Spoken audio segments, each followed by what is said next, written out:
Добро вечер. Тредневник на К3. Многу случаи, многу сообраќајки, безброј интервенции, наплив на мигранти. Со сето ова, целото лето се соочува екипите на Итна помош Куманово.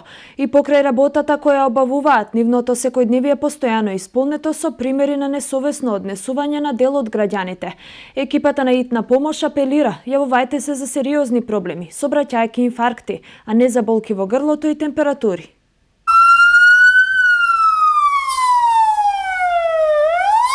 Брза и стресна е работата на вработените во Итна помош Куманово. Тешка, па дури на моменти неблагодарна е работата на екипата на Итна помош. Неретко се жртва на агресија од нервозни пациенти. Можне често, раскажуваат, не добиваат ниту благодарност за укажаната помош и спасениот живот. Но одиме со ред. Медицинските сестри кои се јавуваат на телефони не ја добиваат потребната информација, што од паника, што од нељубезност.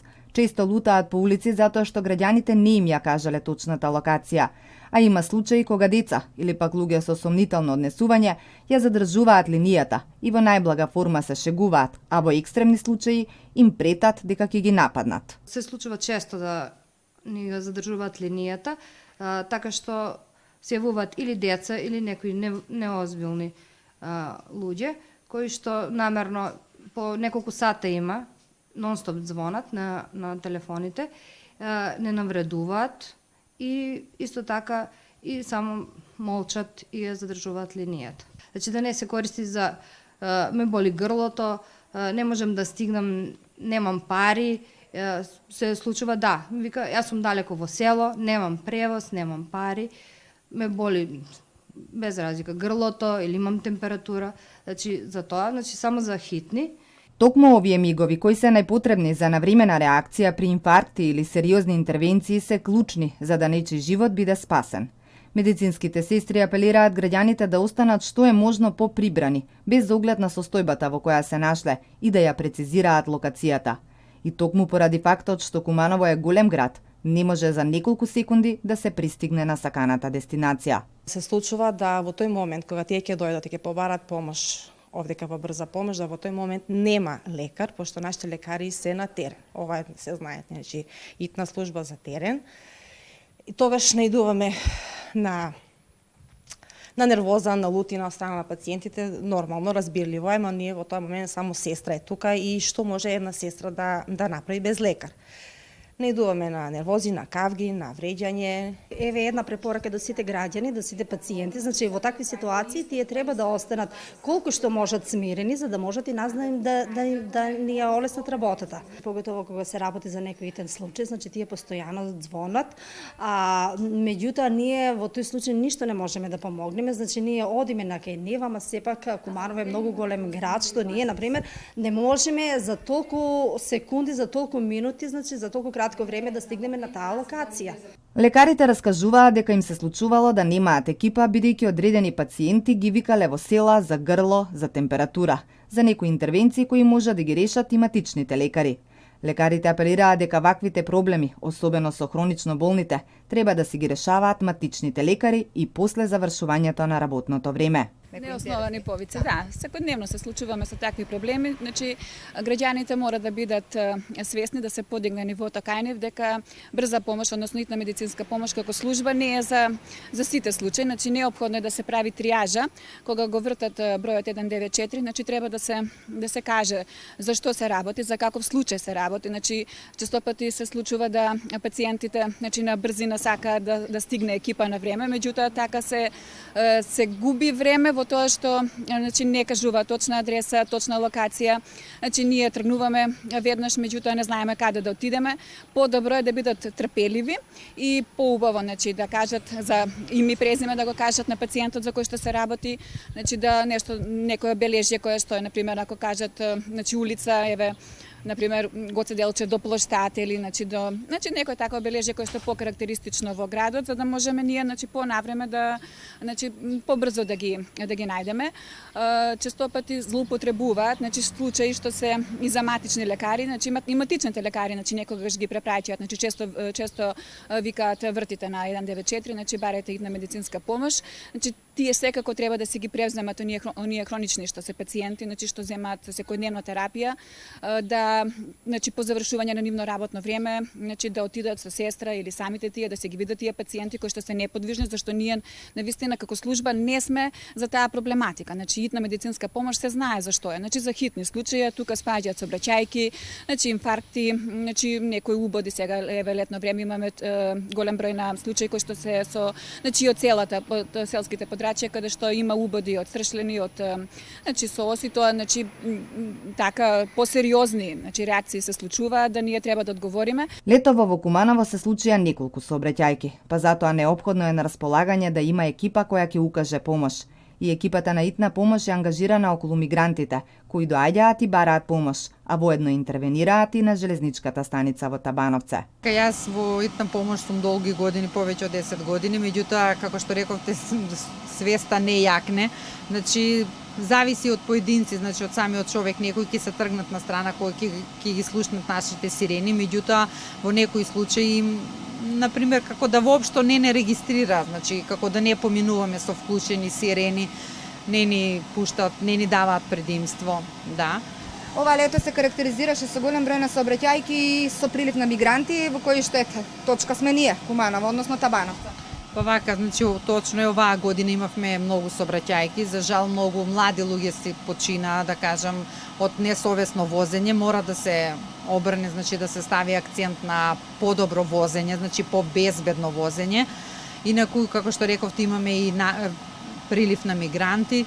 Значи имаме случаи кога млади, значи тоа се по 20 и неколку години, значи ќе ги донесат, ќе ги остават буквално пред вратите на итна медицинска помош. Ние тука ќе го преземеме пациентот, ќе го прегледаме и понатаму го праќаме на оделение кое треба. Потоа не само што ни ги донесуваат, ние сме и, да не кажем, и задолжени кога не вика дали на Табановце, дали на граничниот, дали на железничкиот премин. И одиме таму, да, одиме таму, ги земаме, дали се трудници кои што се пред пораѓај. Имаме, значи, буквално секакви случаи. Значи, со нив, меѓутоа, треба да се види, мислам дека и самите луѓе треба да се совесни и да се користи рационално бројот 194. Со проблем се соочуваат и самите возачи. Во последно време расте свеста кај возачите дека мора да се пропушти предност на возило на итна помош, но имале и поинакви случаи. Возилата воопшто да не им се тргаат од патот. Има некои што не се трзава, има некои што ќе трзава, али веќином негде 80% има што може да се тргне, значи што стварно прави пут да се пројде. Сега некој може да се деси или не слуша или нешто, али 80% значи граѓани су послушни. Во тие тесни уличиња имамо проблеми доста со некои луѓите кои што паркирано авто, он вика да седи туја, туј му стан, мора авто да му биде паркирано, па сновадимо се некако како можем. Итна помош Куманово покрива огромна територија, со приближно 200.000 жители од границата со Србија во Старо Нагоричане, од село Мглинца до границата со Србија во Липково, се до Агино село. Затоа граѓаните мора да внимаваат и да ги повикуваат двете екипи само кога тоа е неопходно. Звукот на сирената мора да се почитува, затоа што се работи за нечий живот.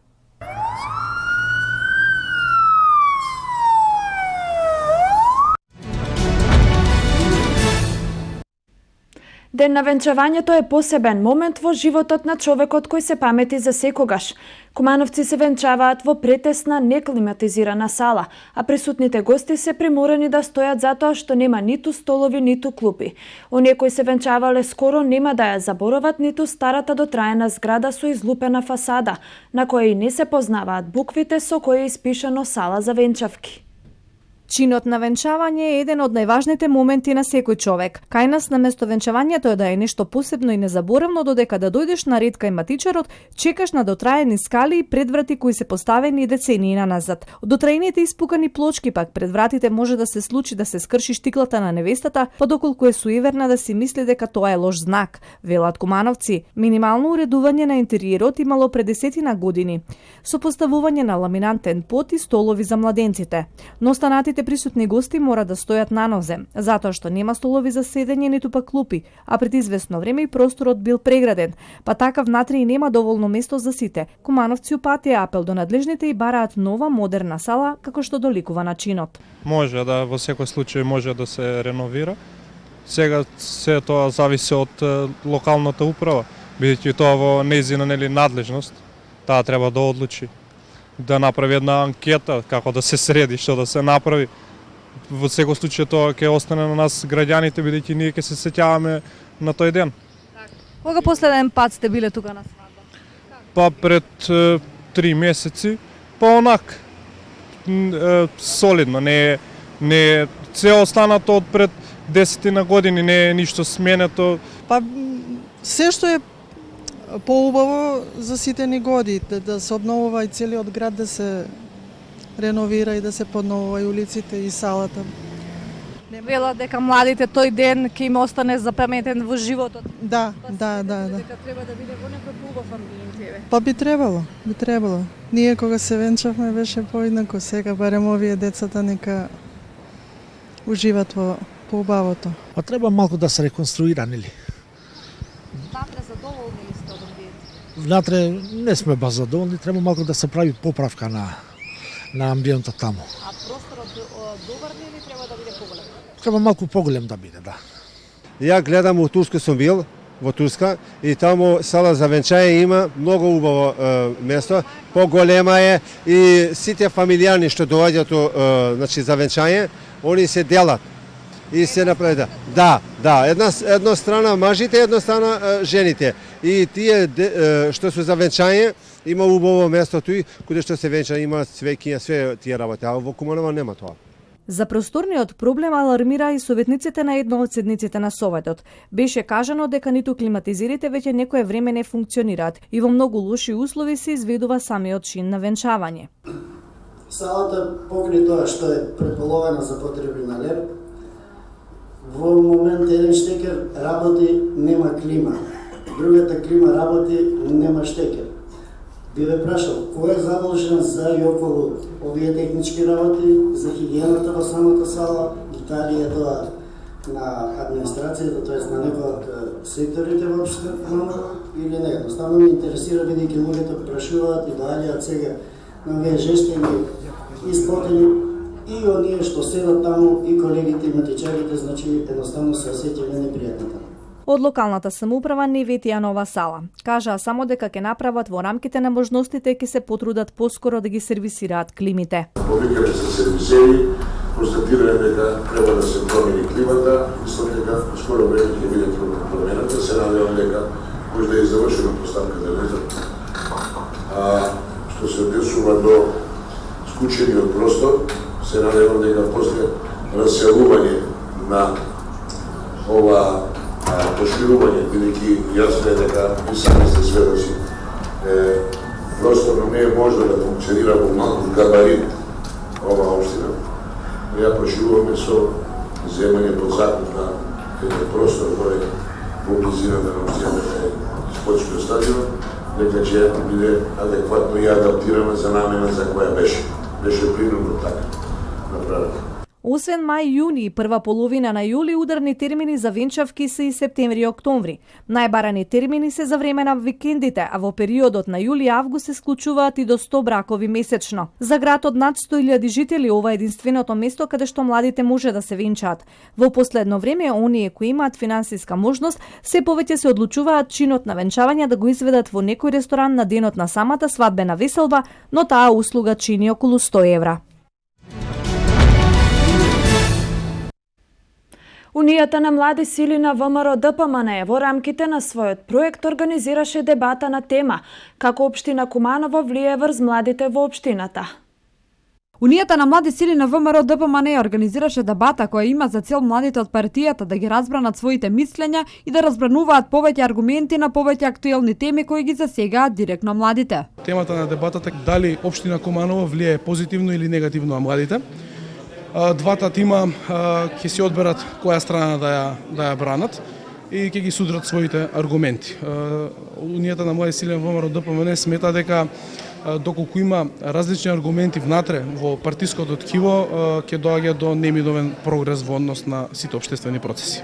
Поентата на оваа дебата е најдобрите дебатери од цела Македонија повторно да се сретнуваат и да учествуваат на поголеми проекти кои ќе бидат организирани. Да си млад во општина Куманово, да си кумановец, да си способен во својот домен, паметен, просперитетен и пред себе да има завршено високо образование, не е доволно да бидеш вработен доколку не си во родбинска врска со локалното раководство. И воедно треба да знаеш каде да купиш делови за БМВ во вредност од 5000 евра.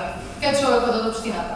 Во овој контекст се гледа лицемерието на СДСМ, кое што зборува дека за иселување на младите во општина Куманово е виновен некој друг, а не самите. И при тоа не водејќи сметка во општина Куманово, во која се на власт повеќе од 20 години и не има грижа за младите, кои се една од главните иницијатори на оцелувањето. Институтот за демократија организираше тркалезна маса на тема како дебатираат пратениците во собранието. Институтот спроведе 10-месечна анализа на говори на пратеници изнесени во собранието. Според анализата на дискусиите на повеќе од 100 седници, во 67% пратениците не се осврнуваат на аргументите од другите говорници и обично имаат паралелни образложенија за законите.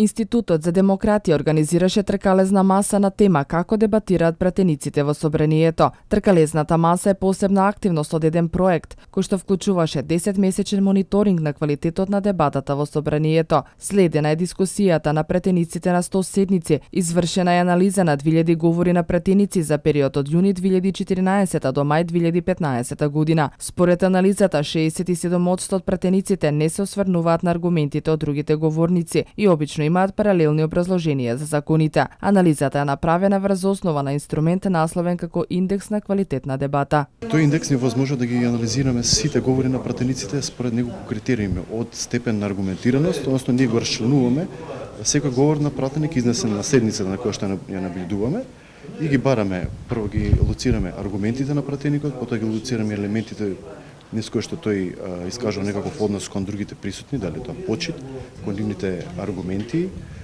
Потоа гледаме дали пратениците во текот на дискусијата искажале дека евентуално ја менуваат својата сопствена позиција поради тоа што биле изнесени подобри аргументи од нивните во текот на дискусијата.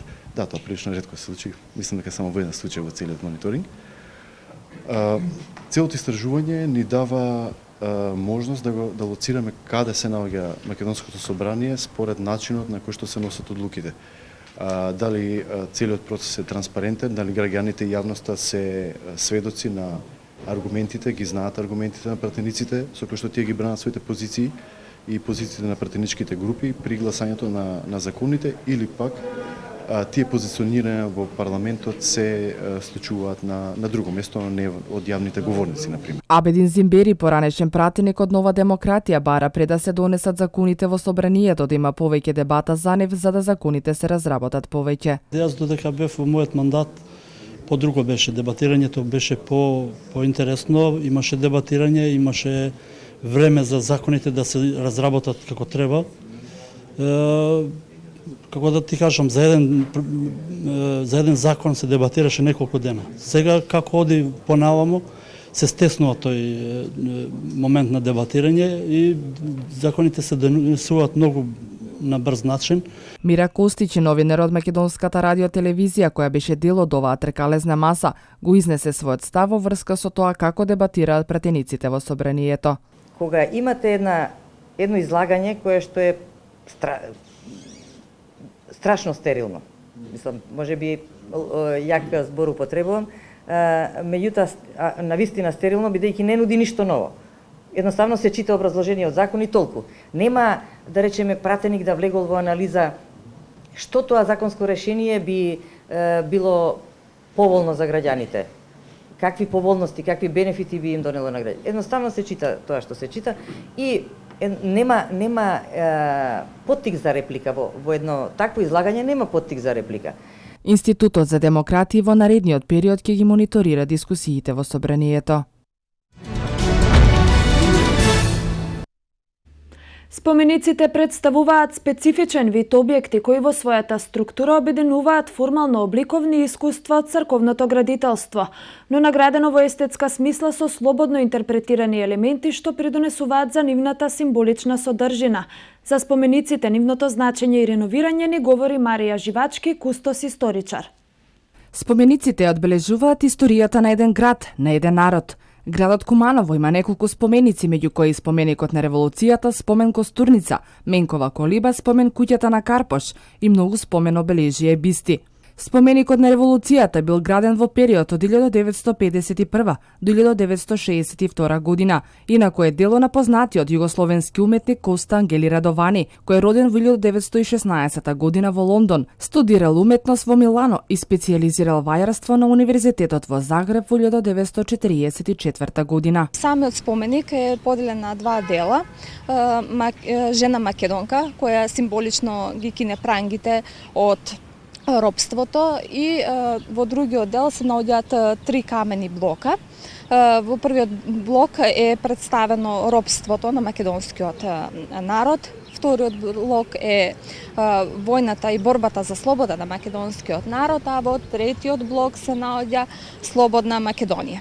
Споменик Костурница бил свечено отворен во 1959 година, инаку е направен во честа на народно-ослободителната борба и загинатите во него. На територијата на Куманово има некаде околу 5000 борци, кои учествувале на сите боишта во Југославија и околу 530 загинати, 350 жестоко мачени од страна на фашистичкиот окупатор. Инаку, овој споменик е исто така дело на југословенскиот вајар Сретен Стојановиќ и архитект Зордумис. И овој споменик се состои од два дела, значи македонка која држи горе високо класие и го символизира богатството на градот Куманово, а исто така се направени и две костурници од левата и од десната страна.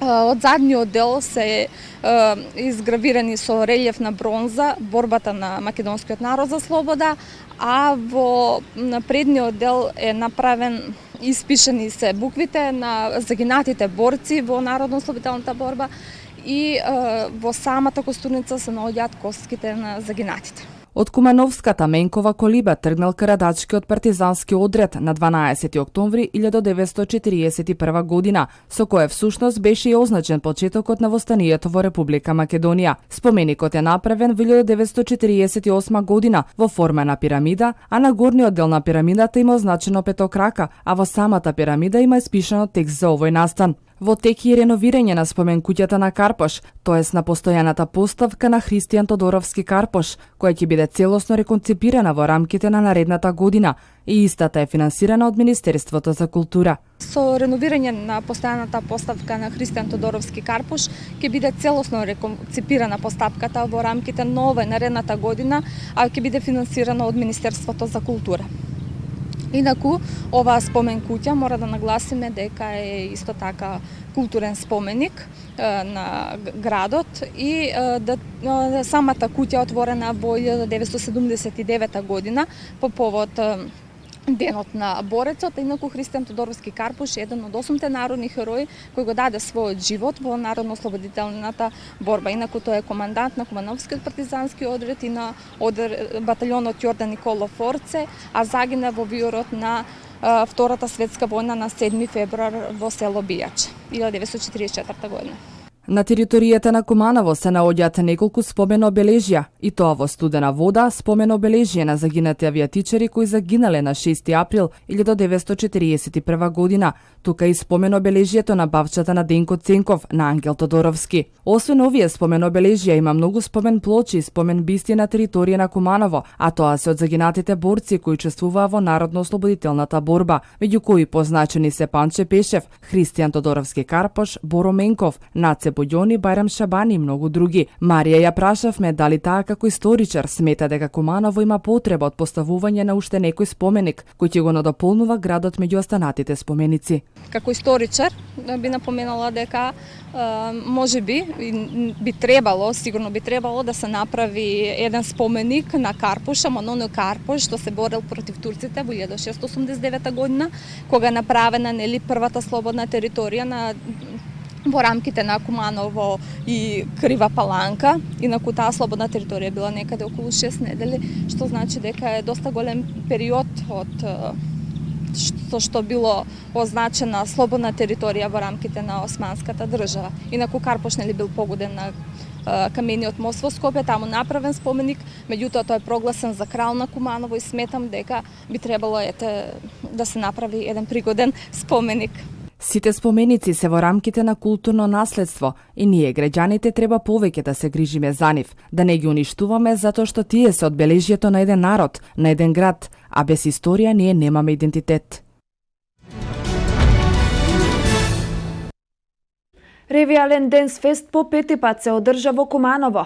Богати музички перформанси беа изведени на овој јубилеен пети концерт со голем број на гости од Скопје и Велес. Посетеноста беше голема, каде добрата забава и дружба не изостануваше. Јубилејното пето издание на Денс Фестивал за ова година понуди богати музички перформанси, изведени од голем број на деца на различна возраст. Организаторите, односно домаќинот на фестивалот Денс Студио Мак, подготвени ги пречекаа сите гости кои учествуваа на фестивалот. Посетеноста беше голема, каде добрата забава и дружба не изостануваше. Мерилин Стојановска ги доловува впечатоците од овој пети поред фестивал. Па фестивалот, како и секоја година, така и ова јубилејна пета поред, помина со голема посетеност од страна на љубителите на танцот од нашиот град, како и од останатите околни градови гости. Програмата беше богата, застапени беа сите видови на танци, од модерен, хип-хоп, джез, стрит, латино и класичен балет, но сепак тој имаше ревијален карактер, не етнопреварувачки тип. Така, како течеа подготовките? Па, подготовките течеа нормално, секако со посилен интензитет, техниката, сценографијата, гардероба, како и кореографиите кои што треба да се спремат за фестивалот. Се течеше по-добро, бидејќи веќе сме еден голем тим кој е способен за еден ваков голем проект. Така, и кои досегашни настапи би ги издвоиле? Па еве последниот настап што го имавме во телевизија Пинк, со две групи настапивме, групи Kids јуниори, каде што поминавме во следниот круг и сега се подготовките за следното снимање на телевизија Пинк, а потоа секако дека следот други настапи, како например еве би го издвоила и фестивалот во Нови Сад, кој што е во ноември. За кореографијата и за се да изгледа безпрекорно на сцената е задолжена Сара Неделковска, која инспирацијата ја црпе од случувањата во секојдневниот живот. Инспирацијата ја црпам од секојдневниот живот. Лично на мене тоа што ми се случува и тоа некако доаѓа до некоја идеја, до некој оригинален материјал, го склопувам и доаѓа до едно дело, реализација на едно дело. Макдинс постои од 2004 година и активно работи на изучување на модерните танци, воедно и хип-хоп, класичен балет и модерен джез балет, со деца од 4 до 22 годишна возраст. Во сообраќај на пат дење и ноќе за време на управување со возило. Возачот на возилото задолжително треба да ги има запалено најмалку соборените светла за осветлување на патот. Амандманот на дел од пратениците на ВМРО ДПМНЕ за останување на врската за употреба на светлата во сообраќајот и дење и ноќе е прифатен во новиот предлог закон за безбедност на сообраќајот на патиштата. Законот е се уште во процедура, но оваа обврска најверојатно ќе остане. Најпрви во предлогот беше предвидено укинување на обврската за употребата на светлата за време на возење дење, но амандманот за останување на оваа правило е прифатен. Во сообраќајот на пат дење и ноќе за време на управување со возилото, возачот на возилото задолжително треба да ги има запалено најмалку соборените светла за осветлување на патот. Обврската не се однесува на возачите на запрежни возила и велосипедисти, кога запрежното возило, односно велосипедот, го управуваат дење, освен во услови на намалена видливост. Казната за непочитување на оваа законска обврска е 15 евра дење, 35 евра ноќе во денарска противвредност. Новиот закон за занаечиство во собранието е во насока на подобрување на условите за вршењето на занаечиска дејност и за издавање на занаечиската дозвола, водење на занаечиски регистар, организирање на чирачката работа, како и организирање и финансирање на коморски систем. Со овој закон се уредуваат условите за вршењето на занаетчиската дејност и за издавање на занаетчиска дозвола, водење на занаетчиски регистар, организирање на чирачка работа, како и организирање и финансирање на коморски систем. Се воведува занаетчиска дозвола која се издава за занаетчиски дејности и представува гаранција за квалитет на производите и услугите кои ги нудат вршителите на занаетчиската дејност. Се регулира финансирањето на занаетчиските комори, односно согласно законското решение, 90% од средствата од извршување на јавните овластувања и коморскиот придонес ќе се прелеат во занаетчиските комори, додека 10% во занаетчиската комора на Република Македонија. Се воведува електронски занаетчиски регистар кој ќе служи како централна база на податоци со што институциите за развој и поддршка на занаетчиството во Република Македонија во секој момент ќе имаат јасна слика колку занаетчии се регистрирани и од кои сектори, врз основа на која ќе може да се креираат пореални квалитетни политики за развој и поддршка на занаетчиството. Се воведува чирачство кое овозможува невработеното лице да биде ангажирано од страна на работодавач со цел да се стекне со вештини, компетенции и знаење за изучување на определен занает.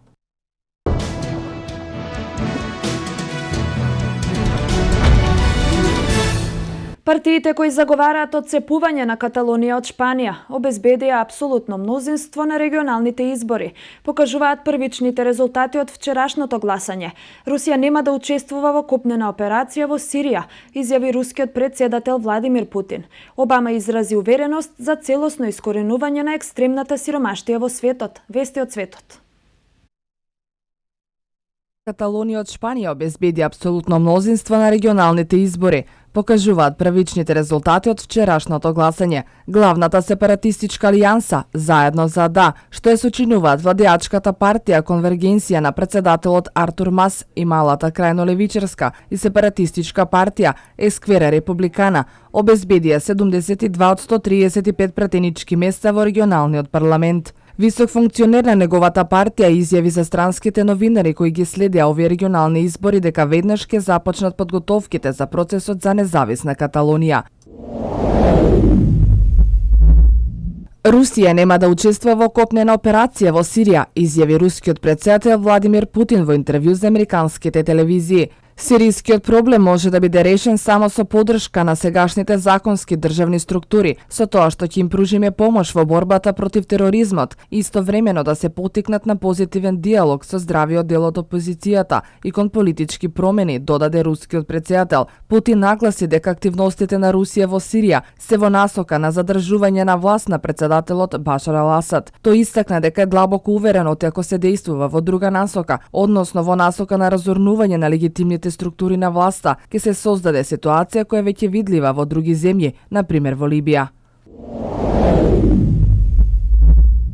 Американскиот претседател Барак Обама изрази увереност дека е можно целосно скоренување на екстремната сиромаштија во светот, пренесува ДПА. Ние можеме да ја спречиме бедата, луѓето и земјите може да постигнат просперитет, истакна Обама во обраќањето на затворањето на самитот за одржлив развој во седиштето на Обединетите нации. Според Обама, многу од сегашните кризи можеле да бидат избегнати ако земјите инвестирале во своите граѓани и ако богатите држави биле подобри партнери. Претседателот на САД повика за добро управување, зголемување на правата на жените, пристап до образование и спречување на социјалната нееднаквост во светот. Обама се заложи дека ќе се бори за решавање на социјоекономските проблеми во разни области, вклучително здравството и образованието до крајот на својот мандат и долго откако ќе престане да биде претседател.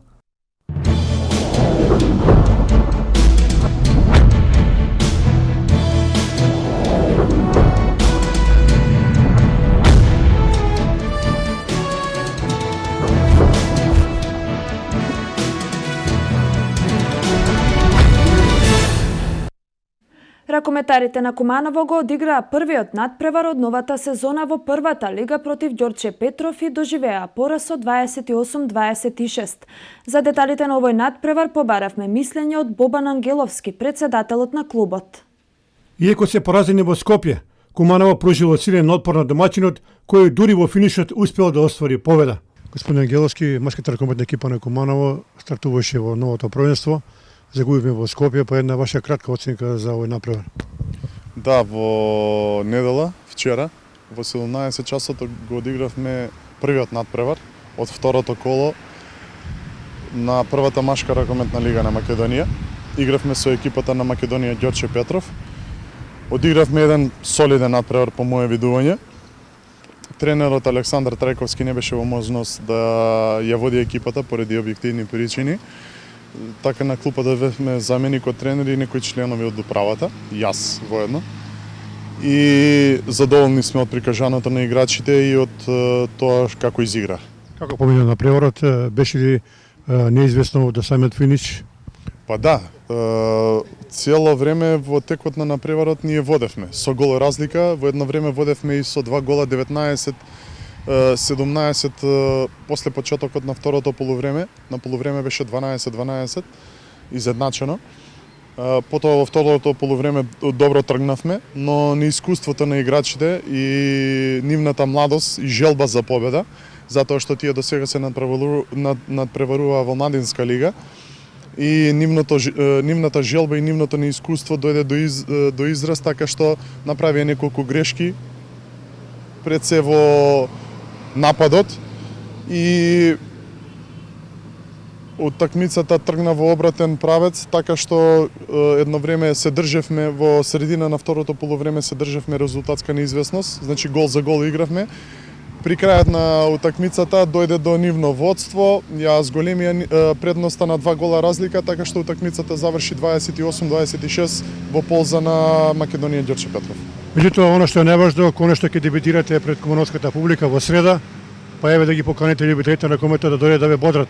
Да, така е. Нашата млада екипа, засилена со некои играчи така од поранешните состави на РК Куманово, во среда настапува во салата на економското училиште Перо Наков на домашен терен за прв пат во оваа сезона. Во 20 часот ни гостува екипата на Преспад 2010 и ги повикувам сите љубители на спортот, сите љубители на ракометот да дојдат да ја видат пред се нашата млада екипа и полетна екипа, полна е со жар и желба за играње, и да им дадат едноставно подршка и да издвојуваме победа и да ги освоиме првите бодови во оваа сезона на домашен терен. Да се надеваме дека оваа млада и талентирана екипа на првиот меч пред својата публика ќе се представи во вистинско светло и ќе ги освои првите бодови.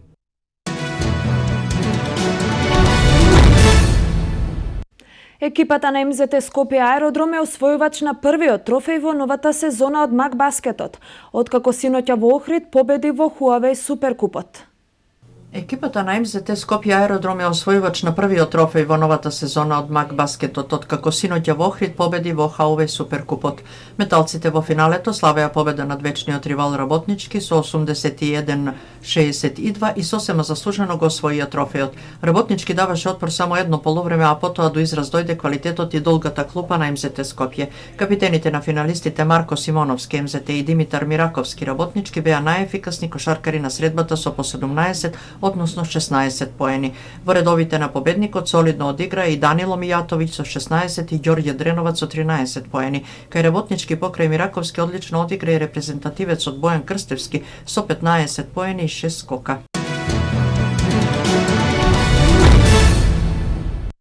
Вардар ја забележа втората победа во вториот настап од новото издание на ракометната Лига на шампиони. Вардар ја забележа втората победа на вториот настап од новото издание на ракометната Лига на шампиони. Црвено-црните во спортскиот центар Јане Сандански го победија Пик Сегет со 27-23 за делба на првото место на табелата на групата Б со Рајн Некар. Првото полувреме заврши нерешено 11-11, а победникот беше решен на почетокот на второто полувреме кога Вардар заигра агресивно во одбраната и направија серија од 5-1, што се покажа како пресудна на конечниот исход. Игор Карачиќ со 5 погодоци беше најефикасен во победничкиот состав, а на голот се истакна Арбат Штербек со неколку одлични одбрани од вкупно 15 во моментот кога неговиот тим ја создаваше предноста. Кај унгарскиот состав Јонас Калман со 6 голови беше најдобар поединец. Во следното коло Вардар гостува во Шведска кај Кристијан Штат. Во вестите од меѓународната спортска сцена за денеска издвоивме. Со убедливи 4-1 фудбалерите на Фиорентина славеа победа на гостувањето во Милано, кај Интер и од ривалот ја превземаа челната позиција на табелата во серија А. Возачот на Мерцедес Луис Хамилтон беше најбрз на трката од шампионатот во Формула 1 возена за големата награда на Јапонија. Со убедливи 4-1 фудбалерите на Фиорентина славеа победа на гостувањето во Милано кај Интер и од ривалот ја преземаат челната позиција на табелата во Серија А. Јунак во победата на виолетовите од Фиоренца беше хрватот Никола Калинич, кој постигна 3 погодоци и изнуди пенал што во гол го претвори словенечкиот интернационалец Јосип Иличич. За Интер погоди Мауро Икарди. Надпреварот беше решен за 20 на минути, период во кој гостите постигнаа 3 гола. Калинич во 19-та и 23-та минута постигна 2 гола за убедливо водство 3-0, а во 31-та минута Интер остана со играч помалку откако Миранда заработи исклучување. Во второто полувреме Икарди погоди за 3-1, а во 76-та минута Калинич со неговиот трет гол ги реши сите дилеми околу победникот. Возачот на Мерцедес Луис Хамилтон беше најбрз на трката од шампионатот во Формула 1 возена за големата награда на Јапонија, а неговиот клубски колега Нико Росберг го освои второто место на патеката Сузука. За Хамилтон ова беше 8ми триумф во 14-тата трка оваа сезона и вкупно 41 во кариерата. Во генералниот пласман лидер е Хамилтон со 277 бодови, пред Росберг со 229, Фетел има 218.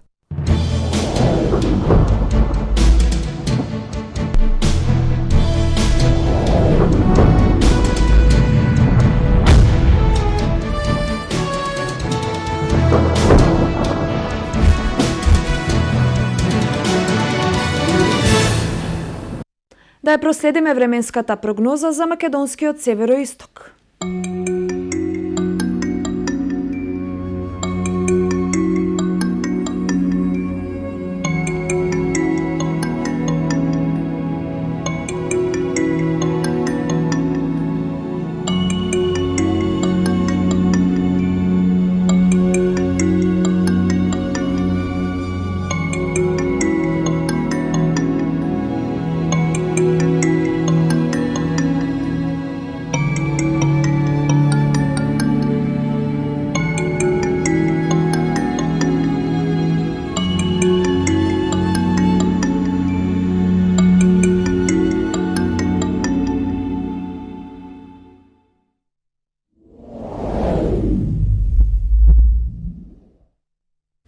Ви благодарам за вниманието. Тоа беше се за третиот дневник. Пријатна вечер.